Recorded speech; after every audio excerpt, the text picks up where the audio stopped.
Assalamualaikum warahmatullahi wabarakatuh. Selamat malam bagi teman-teman sekalian, bagi peserta Seminar Nasional Sistem Pengendalian Manajemen. Pada kesempatan kali ini, saya akan mengisi menjadi pembicara pada Seminar Nasional Sistem Pengendalian Manajemen yang membahas mengenai pengukuran kinerja dengan metode Balance Scorecard pada UMKM. Sebelumnya, perkenalkan, nama saya Eka Febriani Raihan Putri. Saya dari Universitas 11 Maret. Asal saya dari Kota Magelang. Ya.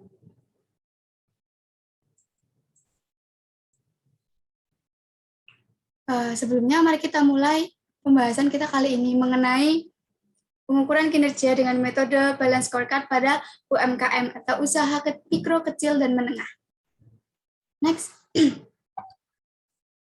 Nah, di sini ada profil saya, dan bisa diketahui bahwa saya merupakan mahasiswa dari Universitas 11 Maret. Next. Sebelumnya, salah satu hal yang paling penting atau paling krusial dalam suatu organisasi yaitu mengenai manajemen sumber daya manusia.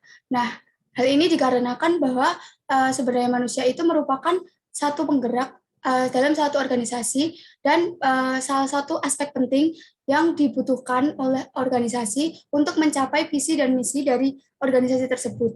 Nah, salah satu metode yang digunakan untuk mengukur dan mengelola sumber daya manusia ini merupakan dinamakan Balance Scorecard. Nah, Balance Scorecard ini berkonsep dikembangkan oleh Robert dan David yang berawal dari studi tentang pengukuran kinerja di sektor bisnis pada tahun 1990-an. Nah, Balance Scorecard ini merupakan satu sistem manajemen untuk mengelola implementasi strategi, mengukur kinerja secara utuh, dan juga mengkomunikasikan visi dan strategi dan juga sasaran kepada stakeholders. Nah, kartu skor ini merupakan kartu yang digunakan untuk mencatat skor hasil kinerja suatu organisasi atau skor individu. Nah, kartu skor ini atau balance scorecard ini juga dapat digunakan untuk merencanakan satu skor yang hendak diwujudkan di masa depan atau target yang hendak diwujudkan di masa depan. Nah, melalui scorecard ini, skor ini nanti hendak diwujudkan oleh organisasi ataupun individu di masa depan yang dibandingkan dengan hasil kinerja yang sesungguhnya. Nah, hasil dari perbandingan ini nanti digunakan untuk melakukan evaluasi atas kinerja organisasi atau individu yang akan bersangkutan. Next. Nah, pada kali ini, apa sih yang mau kita bahas atau materi apa atau permasalahan apa yang ingin kita bahas pada kesempatan kali ini? Yang pertama itu ada bagaimana sih balance scorecard ini digunakan dalam suatu strategi manajemen.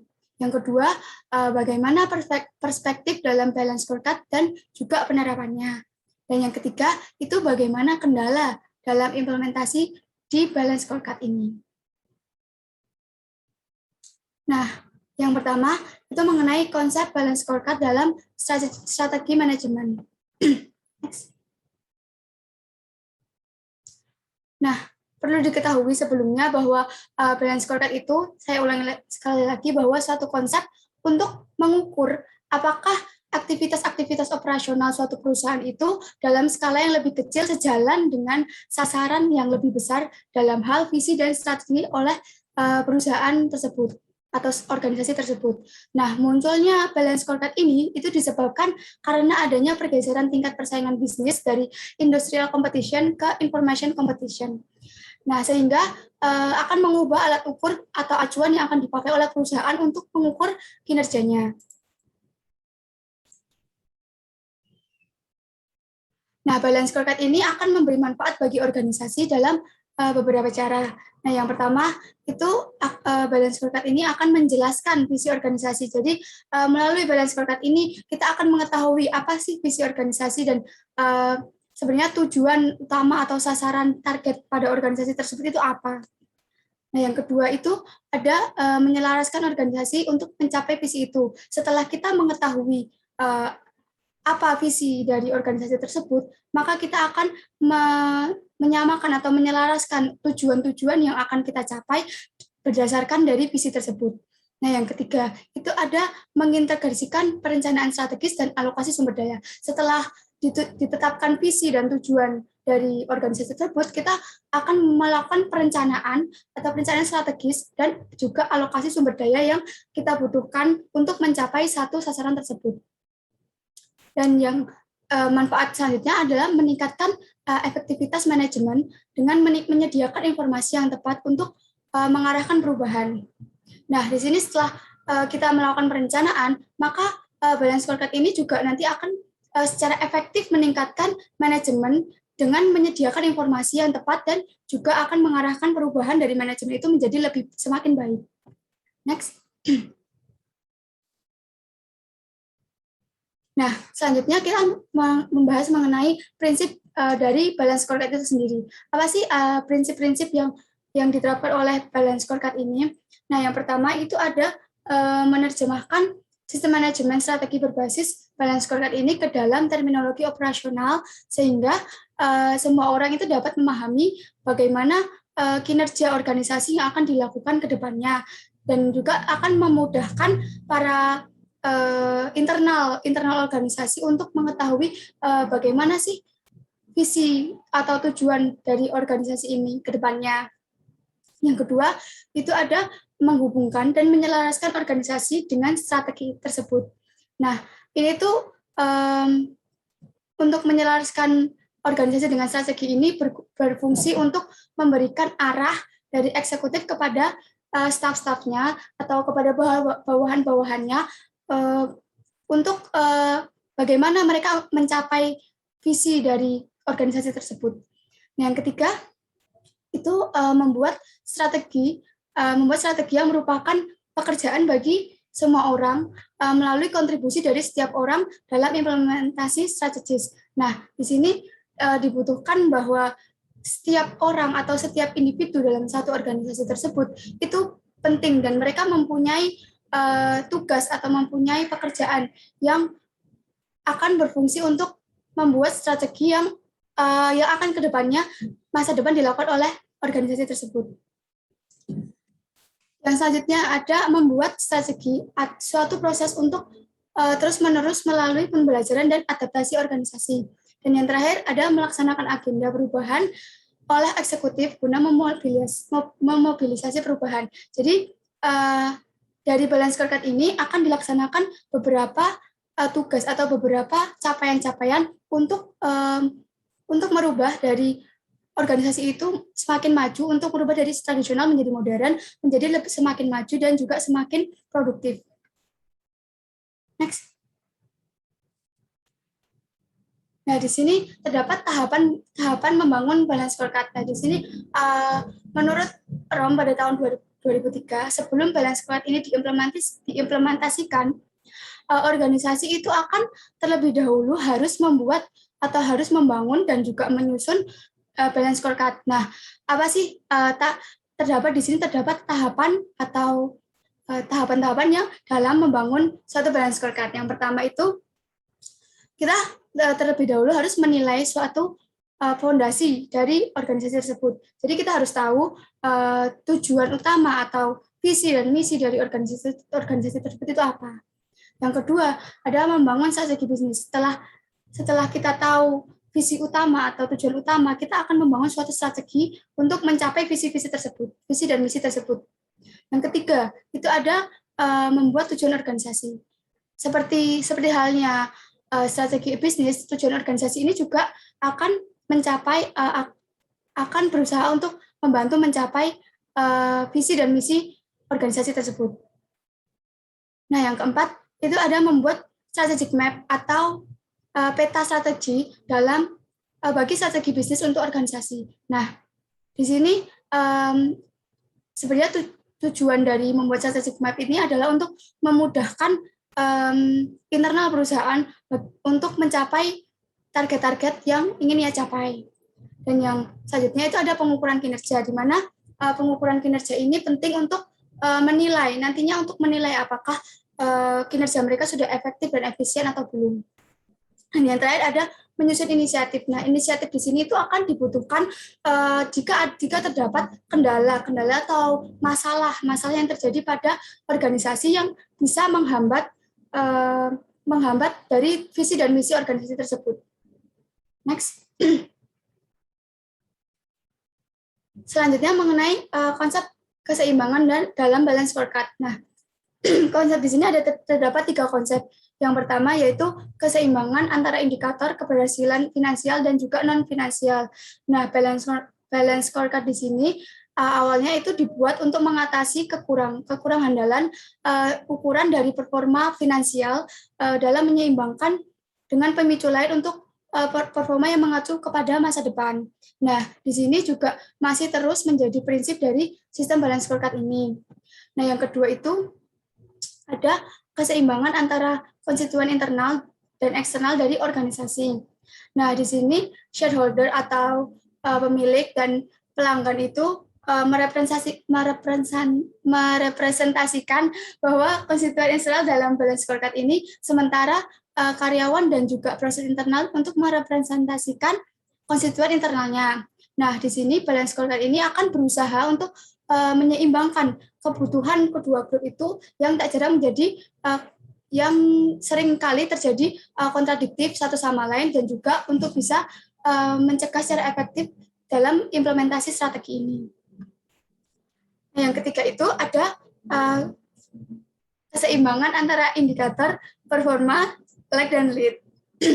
Nah, di sini indikator lag ini secara umum akan merepresentasikan performa masa lalu. Contohnya, semisal saja kepuasan pelanggan atau revenue. Dan juga meskipun ukuran tersebut pada umumnya cukup objektif dan bisa diakses dengan mudah, namun mereka semua punya daya prediktif yang lemah. Sementara itu, indikator lead itu merupakan pemicu performa yang membawa pada pencapaian indikator lag. Nah, indikator ini biasanya akan berbentuk ukuran atau proses dan juga aktivitas. Nah, pengiriman tepat waktu semisal bisa mendefinisikan indikator lead untuk ukuran lag pada kepuasan pelanggan. Nah, suatu scorecard ini juga harus berisi campuran atau paduan antara indikator lag dan lead.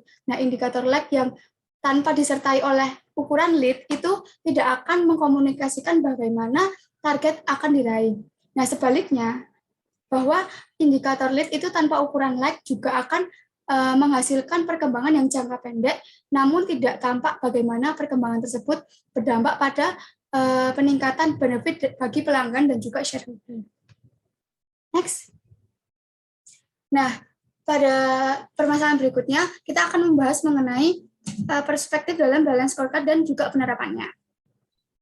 Nah, di sini pengukuran kinerja ini juga hanya didasarkan pada pengukuran finansial saja, namun juga didasarkan pada pengukuran kinerja yang lain. Nah, tidak hanya melalui pengukuran finansial, tapi juga pengukuran non-finansial seperti tingkat kepuasan pelanggan, inovasi produk, dan juga pengembangan perusahaan dan pengembangan karyawan. Nah, kemampuan perusahaan untuk memenuhi tingkat kepuasan konsumennya juga akan melakukan inovasi produk atau pengelolaan sumber daya yang akan memberikan keuntungan kompetitif yang kuat bagi suatu usaha atau suatu organisasi yang bersangkutan. Next. Nah, di dalam perspektif dalam balance scorecard ini terdapat empat perspektif. Yang pertama itu terdapat perspektif pelanggan. Nah, di sini perspektif ini akan menunjukkan seperti apa perusahaan itu di mata pelanggan. Nah, pelanggan itu akan mempunyai kemampuan teknis melihat korporasi dari berbagai sisi melalui waktu, kualitasnya, kinerja dan jasanya, dan juga biaya yang dikeluarkan oleh pelanggan untuk memperoleh pelayanan dari usaha ini. Yang kedua, itu ada perspektif keuangan. Nah, pertanyaan yang harus dijawab oleh suatu organisasi di sini itu merupakan bagaimana kita itu dilihat oleh pemegang saham baik dari jangka pendek maupun dalam waktu jangka panjang. Nah, korporasi ini bisa rugi atau usaha ini tuh bisa rugi pada waktu tertentu Akan tetapi pemegang saham juga menyadari bahwa setelah itu usaha ini akan dapat menguntungkan sehingga dividen itu nanti akan diperoleh. Nah, semakin baik usaha itu di mata pemegang saham, maka semakin aman usaha itu untuk memperoleh suatu sumber modal. Nah, yang ketiga itu ada perspektif proses bisnis internal. Nah, di sini dari perspektif ini akan menunjukkan bagaimana proses produksi seperti apa dari usaha itu. Nah, orientasi pada pelanggan itu memang mutlak. Akan tetapi permasalahan bagi manajemen itu juga merupakan cara untuk menyiapkan kompetensi yang dapat memenuhi kebutuhan pelanggan. Nah, yang terakhir itu ada perspektif pembelajar dan pertumbuhan. Di sini perspektif ini akan menunjukkan bagaimana suatu usaha atau suatu organisasi itu dapat bertahan dan juga kemampuan berubah sesuai dengan tuntutan dari eksternal. Next. Nah, selanjutnya kita akan membahas mengenai penerapan perspektif balance scorecard pada UMKM. Nah, yang pertama, balance scorecard ini sebagai alat penyusun rencana kerja UMKM. Setiap organisasi pasti perlu menyiapkan rencana atau program kerja sebagai acuan penyelenggaraan manajemen organisasi. Nah, sebagai organisasi yang profesional, UMKM ini wajib untuk menyusun rencana atau program kerja sebagai acuan pengelolaan UMKM atau usahanya. Pekerjaan penyusunan dari rencana program kerja ini akan diharapkan dapat menjadi rencana yang berkualitas atau mendasarkan pada harapan agar usaha ini menghasilkan rencana program yang berkualitas baik. Kegiatan dari penyusunan strategi ini akan merupakan langkah untuk memberikan pemahaman dasar perlunya profesionalisme dan juga menghasilkan penekanan terhadap makna rencana program yang berkualitas menjadi semakin baik dan juga memperhatikan dari kondisi usaha tersebut pada saat ini. Nah, hasil observasi terhadap rencana kerja ini juga akan menunjukkan teknologi atau alat atau tools yang dipakai untuk usaha tersebut dan juga kualitasnya seperti apa dan dapat dinilai melalui out of date. Nah, yang kedua, penerapan perspektif ini akan berfungsi sebagai pesan atau tantangan terhadap penerapan balance scorecard. Nah, balance scorecard ini secara langsung akan membawa perubahan. Nah, orang dan organisasi yang dituntut di sini akan dituntut untuk berubah. Perubahan pada urutan pertama yaitu perubahan mindset atau pemikiran untuk mau menerima dan juga menjalankan mekanisme organisasi menjadi jelas dan tegas kepada arah organisasi seperti visi, misi, dan tujuan organisasi supaya terukur dan dituangkan pada kejelasan indikator kinerja, standar kinerja, efisiensi yang dituangkan pada satu kegiatan dalam organisasi tersebut.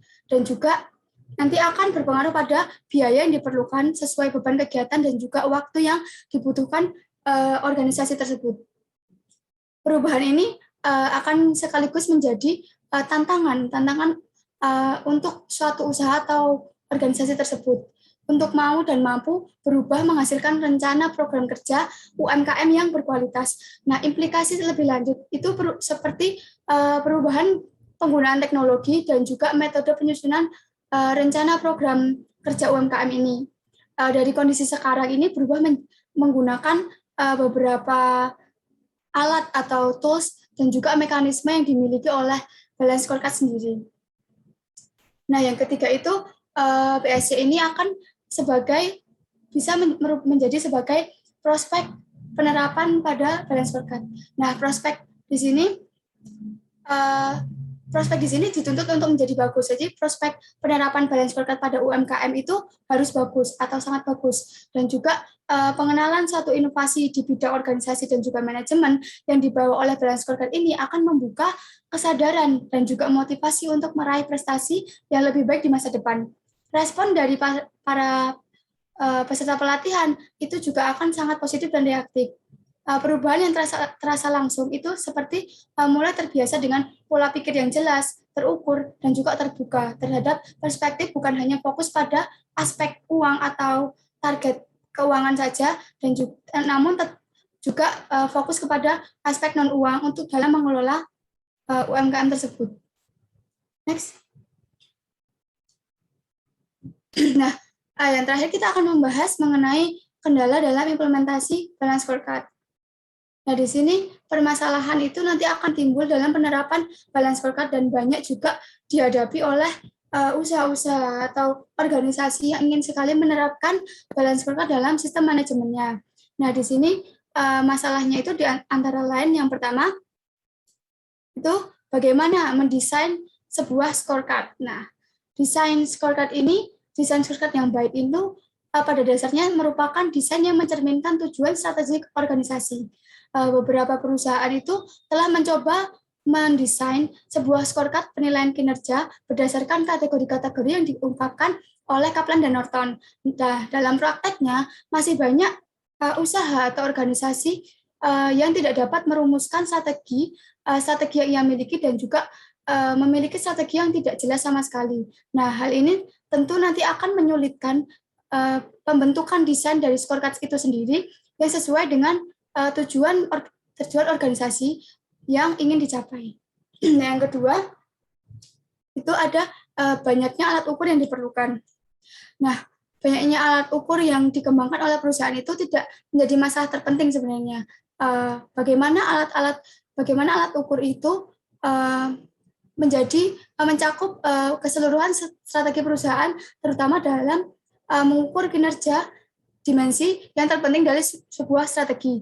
Tapi hal yang harus diingat bahwa alat ukur dari balance scorecard ini akan menjangkau perspektif peningkatan kinerja secara luas dan dengan pengukuran minimal.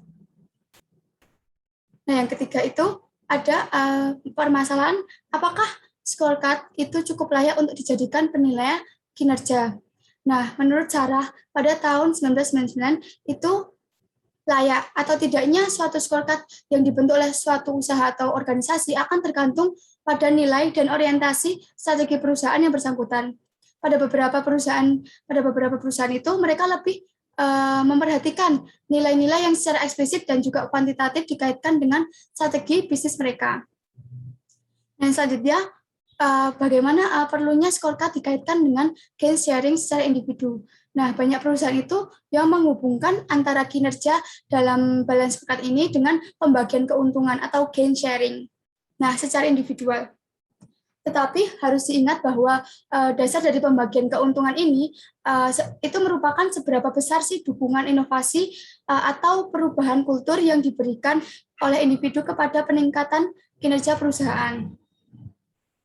Nah, yang terakhir itu masalah mengenai apakah scorecard yang ada ini dapat menggantikan keseluruhan sistem dan manajemen lama.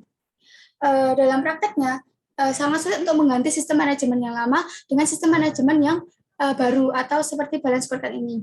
Tapi perusahaan itu diharapkan akan dapat melakukan balance scorecard ini apabila dirasa sistem manajemen yang lama itu sudah tidak bisa mendukung tujuan organisasi selama ini.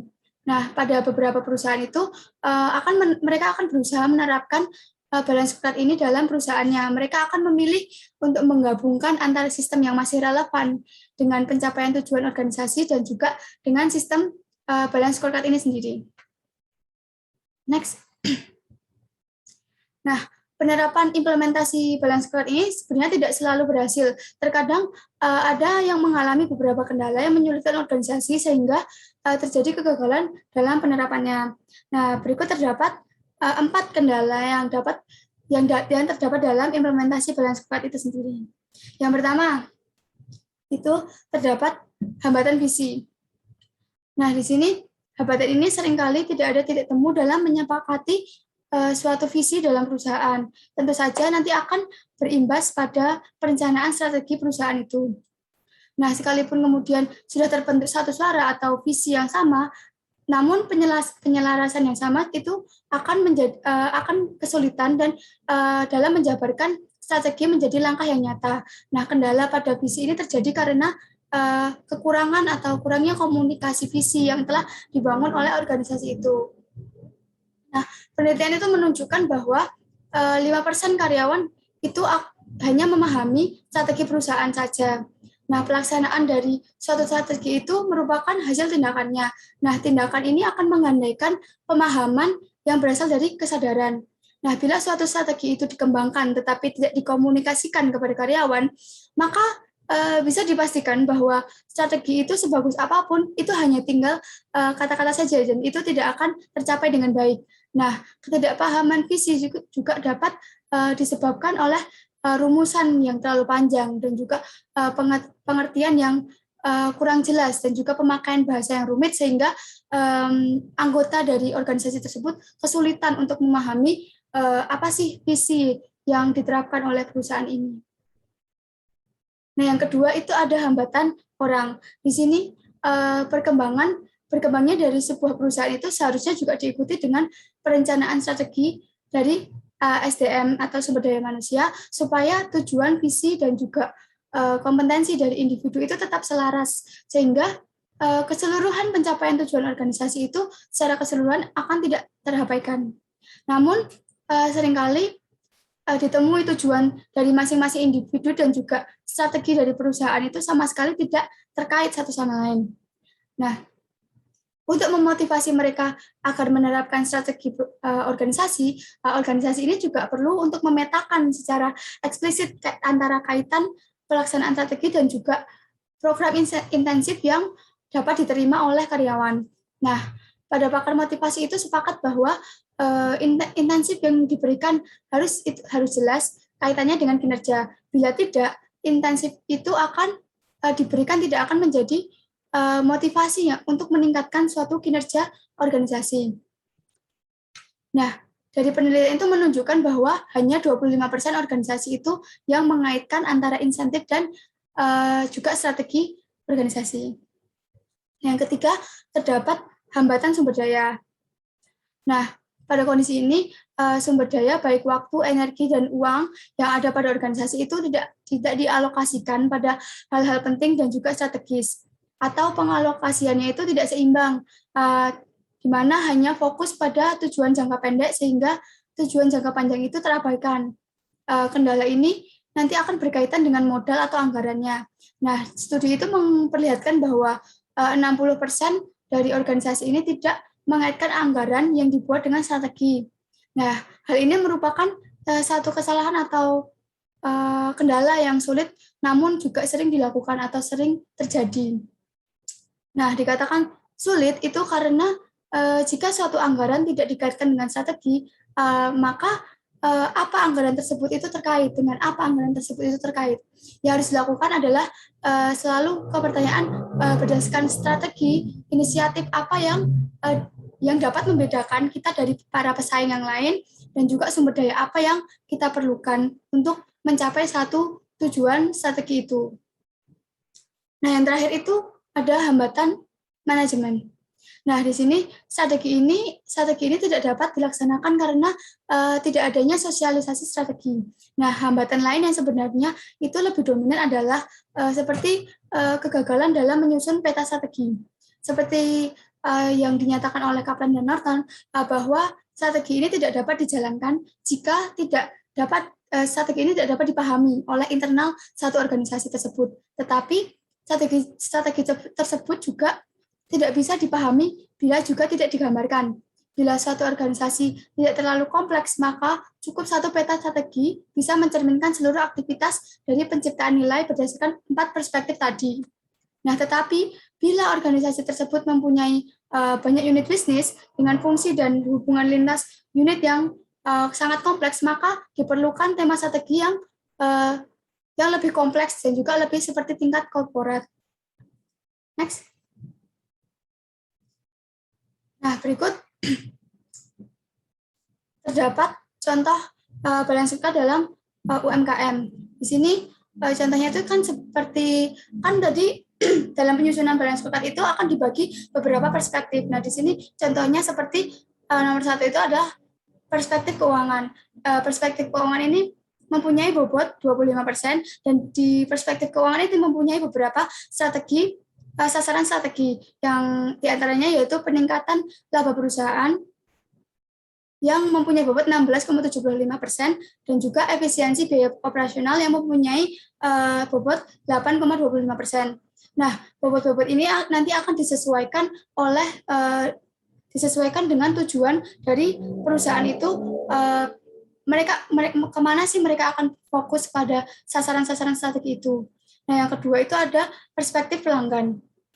Perspektif pelanggan ini mempunyai dua sasaran strategi. Yang pertama untuk meningkatkan kepuasan pelanggan dan untuk mempertahankan loyalitas pelanggan. Nah, perspektif yang selanjutnya itu ada perspektif proses bisnis internal. Di sini juga mempunyai dua sasaran strategi, yaitu yang pertama penurunan persentase barang hilang atau rusak dan juga memelihara ketepatan waktu pengiriman. Nah, dua sasaran ini mempunyai bobot yang sama, yaitu 12,5%. Nah, yang terakhir itu ada perspektif pertumbuhan dan pembelajaran. Di sini mempunyai dua sasaran strategi, yaitu meningkatkan kualitas SDM dan juga menekan angka perputaran karyawan.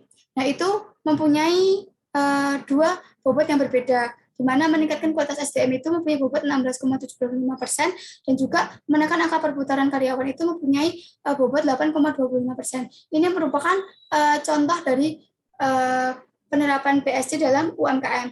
Mungkin memang tiap UMKM itu mempunyai sasaran strategi dari masing-masing perspektif yang berbeda. Nah, maka dari itu dari contoh ini tidak bisa disamaratakan dengan balance scorecard pada UMKM yang lain. Next. Nah, sekian pemaparan materi dari saya. Maaf apabila ada kesalahan. Jika ada pertanyaan, dipersilahkan.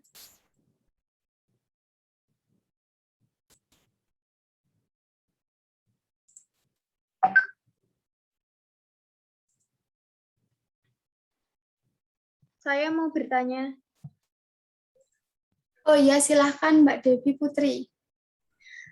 Saya ingin bertanya, siapa aja sih yang dapat terlibat di dalam penyusunan BSC ini sendiri? Itu saja, terima kasih. Pertanyaannya merupakan pertanyaan yang bagus ya. Jadi sebenarnya siapa sih yang terlibat dalam penyusunan balance scorecard ini? Nah, yang terlibat itu yang pertama itu ada atasan. Nah, atasan ini nanti akan memiliki peran untuk menilai bawahan atau karyawannya itu yang berada pada level jabatan di bawahnya. Nah, hal ini atasan ini nanti akan dinilai mengetahui dari segala pola kerja dan target apa saja yang telah dicapai oleh karyawannya. Nah, yang kedua yang terlibat itu ada bawahannya atau karyawan. Nah, karyawan ini pada dasarnya merupakan objek penilaian. Namun tidak menutup kemungkinan bahwa jika perusahaan itu menggunakan sistem penilaian kinerja 360 derajat, maka mau tidak mau bawahan akan memegang peran juga sebagai penilai atasan. Hal ini juga akan sangat rentan untuk menjadi kayak pembalasan gitu. Namun dalam bentukan sistem yang tepat dan juga sosialisasi yang tepat serta penilaian dan juga secara objektif dan juga konsisten itu nanti akan memperkecil kemungkinan terjadi pembalasan dari bawahan kepada atasannya. Dan yang terakhir itu ada rekan kerja.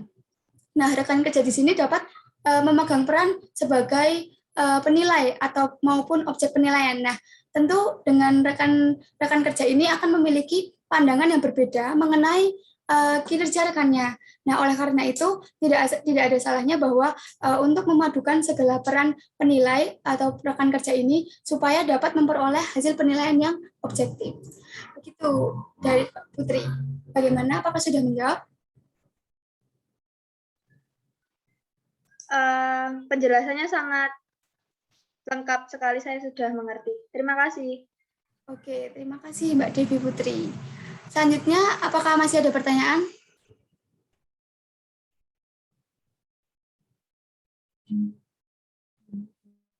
Halo. Ya, silahkan. Ya, saya Azara Jian izin bertanya ke Mbak Eka ini sebagai pembicara. Kan dalam implementasi balance scorecard itu kan pasti ada masalah dan kendala ya. Nah, itu tuh cara mencegah adanya masalah dan kendala dalam implementasi balance scorecard itu bagaimana ya, Mbak? Terima kasih. Oh baik, terima kasih atas pertanyaannya Mbak Azahra. Mbak Azahra tadi bertanya tentang bagaimana cara mencegah dari kendala dalam implementasi balance scorecard itu sendiri ya. Oke baik. Sebenarnya ada beberapa cara atau beberapa tips untuk mencegah adanya kendala dalam menerapkan balance scorecard ini.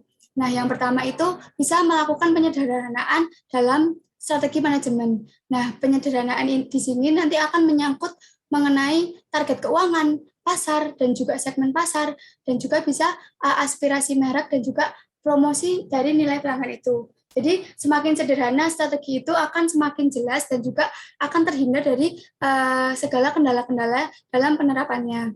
Nah, yang kedua itu bisa menghindari eksekusi yang terlalu rumit. Nah, di sini kan nanti akan dalam penerapan BSC ini nanti akan ada banyak rincian dan teknis untuk melakukan balance scorecard secara baik. Nah, yang mana cukup untuk membuat organisasi itu nanti menjadi ragu. Nah, namun dalam melakukan tahapan-tahapan itu bisa dilakukan dengan sederhana untuk aspek yang lebih canggih. Nah, organisasi itu dapat memastikan kejelasan dan mengurangi terjadinya kesalahan. Nah, yang ketiga itu bisa membuat matriks yang jelas. Nah, matriks yang jelas ini dapat dicapai melalui relevansi dan juga kejelasan dari suatu tujuan dari strategi organisasi itu. Nah, yang selanjutnya itu bisa melakukan pengumpulan data dan pelaporan hasil yang efektif. Nah, organisasi itu bisa lebih selektif dan dalam mendefinisikan dan memprioritaskan metrik yang paling penting dan juga relevan untuk meningkatkan kinerja organisasi, serta memastikan sumber daya mendukung kinerja pelaporan mereka. Nah, yang cara terakhir itu bisa menggunakan membuat struktur proses review metrik yang baik. Nah, di sini organisasi itu bisa membuat atau melakukan pendekatan untuk memantau scorecard itu secara jelas. Nah, karena ulasan atau review itu harus sesuai dengan perubahan matriks dan juga sejauh mana variabel dalam metrik itu akan mempengaruhi manajemen dalam organisasi. Nah, hal tersebut nanti akan dilakukan supaya mempunyai tanggung jawab dari organisasi untuk hasil proses dan juga memiliki peran masing-masing yang terdefinisi dengan baik. Begitu Mbak Zahra. Bagaimana, apakah ada tanggapan? Wah, sangat menarik Mbak Eka, terima kasih atas jawabannya. Jadi emang untuk mencegah kendala itu ada banyak cara ya, dan bisa dipilih salah satu sesuai keadaan. Baik, terima kasih Mbak Eka atas penjelasannya. Iya, betul sekali Mbak Zahra. Selanjutnya, apakah masih ada pertanyaan? Saya ada Rizky Dewi. Jadi kan di dalam balance scorecard itu terdapat perspektif keuangan yang tujuan utama itu untuk memaksimalkan keuntungan para pemegang saham. Nah, tetapi pada kenyataannya itu manajer juga mempunyai kepentingan untuk dirinya seperti mempertahankan jabatan atau menaikkan tingkat gaji. Nah, gimana sih cara mengatasi atau meminimalisir konflik tersebut di dalam perusahaan seperti itu? Terima kasih. Baik, pertanyaan yang cukup bagus ya Mbak Aditya Rizky Dewi.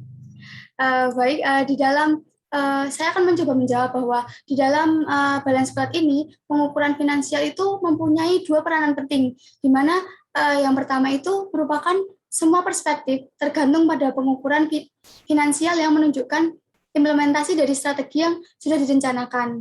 Dan yang kedua itu nanti akan memberikan dorongan kepada tiga perspektif yang lainnya, seperti perspektif pelanggan, proses bisnis internal, dan juga perspektif pembelajar dan pertumbuhan mengenai target apa yang mereka harus capai dan juga cara dalam mereka mencapai tujuan organisasi. Nah, menghilangkan konflik kepentingan itu dapat dilakukan melalui sifat memprioritaskan kepentingan bersama terlebih dahulu dan juga dibandingkan keinginan pribadi masing-masing stakeholder.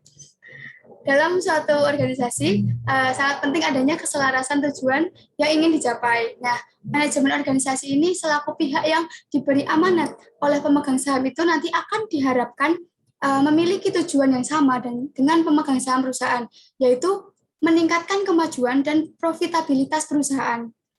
Dengan pengukuran finansial dari balance scorecard ini, dapat dilihat keberhasilan berdasarkan alat ukur finansial seperti harga saham, laba bersih, tingkat pengembalian atas penjualan, tingkat pengembalian atas investasi, dan lain-lain. Hal tersebut itu akan tercapai apabila semua pihak yang berkepentingan dalam organisasi itu, termasuk pemegang saham dan juga manajemen, itu dapat memberikan dukungan agar tercapai target dalam tujuan organisasi tersebut. Begitu Mbak Dewi. Apakah sudah cukup? Jadi untuk mengatasi atau meminimalisir itu secara garis besar itu semua yang ada di perusahaan itu harus mementingkan kepentingan perusahaan terlebih dahulu dibandingkan kepentingan pribadi, seperti itu ya. Baik, bisa dipahami Mbak Eka. Terima kasih atas jawabannya. Ya, betul sekali Mbak Dewi. Ya, sekian. Apakah masih ada pertanyaan lagi? Sepertinya sudah tidak ada. Oke. Sekian dari pemaparan Seminar Nasional Sistem Pengendalian Manajemen kali ini. Mohon maaf apabila ada kesalahan dan kekurangan dari saya. Terima kasih atas perhatian peserta Seminar Nasional kali ini. Selamat malam dan sampai jumpa.